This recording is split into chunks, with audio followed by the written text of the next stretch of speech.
Selamat pagi para saudara-saudari. Hari ini adalah Rabu 26 Juli 2017. Pada peringatan Santo Yoakim dan Santa Ana, orang tua Santa Perawan Maria. Saudara-saudari yang terkasih, Injil pada hari ini mengambil cukup 2 ayat saja untuk mengajak kita memahami dalam konteks perumpamaan tentang penabur. Bagaimana Yesus menceritakan tentang penabur yang menaburkan benih. Nah, sebelum Yesus menjelaskan, Yesus ingin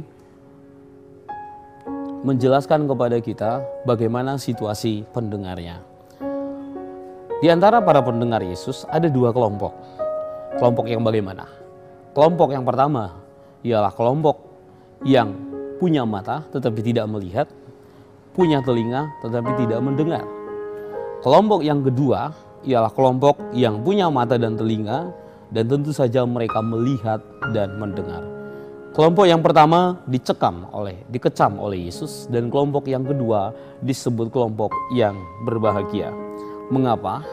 Karena mereka mampu untuk melihat, mampu untuk mendengarkan warta kerajaan Allah, pemberitaan Yesus sendiri.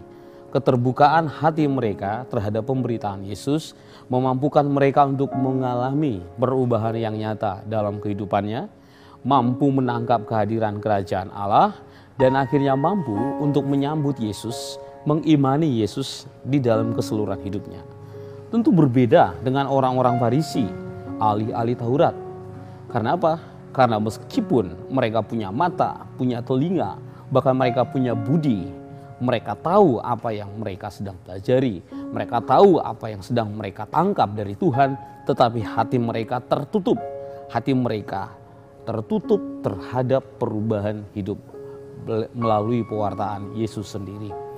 Nah, maka para saudara-saudari yang terkasih, kita sebagai orang-orang Kristen dewasa ini, kita tentu saja membuka diri kita senantiasa kepada warta kerajaan Allah. Misteri kehadiran Allah itu senantiasa dinyatakan bagi orang-orang yang punya kepekaan untuk menangkap kehadiran Yesus.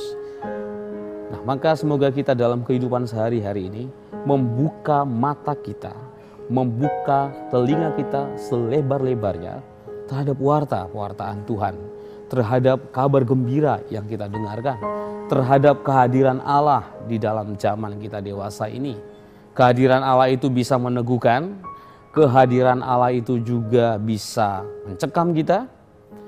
Lalu kehadiran Allah itu juga bisa memperingatkan kita agar kita senantiasa memperbaiki diri. Intinya ialah kita berbahagia karena kita mau membuka diri. Karena ketika Anda membuka diri, saat itulah Tuhan bisa bekerja di hati Anda. Orang-orang lain bisa bekerja. Sabda Tuhan itu bisa bekerja dan bertumbuh subur di tengah-tengah Anda. Nah, maka dengan demikian intinya ialah kita harus membuka pintu masuk hati kita terhadap Allah dan seluruh kepenuhan berkat yang hendak diberikannya kepada kita.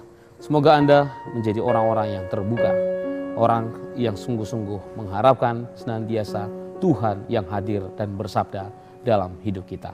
Tuhan Yesus memberkati Anda.